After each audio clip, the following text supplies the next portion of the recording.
கிருஷ்ண ஜெயந்தி விழாவை முன்னிட்டு மதுரை வடக்கு மாசி வீதி யாதவர் இளைஞர் அணி சார்பாக வடக்கு மாசி வீதியில் உள்ள தருமை ஆதீனம் சொக்கநாதர் திருமண மண்டபத்தில் மாபெரும் அன்னதானம் நடைபெற்றது.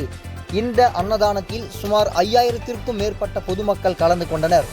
இந்த நிகழ்வில் சிறப்பு விருந்தினராக KPS கண்ணன், VSP சோலை பிச்சை, வழக்கறிஞர் கோபி, KM மணிசெல்வம் மற்றும் முக்கிய பிரமுகர்கள் மற்றும் யாதவர் இளைஞர்கள் என பலர் கலந்து கொண்டனர். தினமடை செய்திகளுக்காக மதுரை மாவட்ட செய்தியாளர் துலாம் சரவணன்.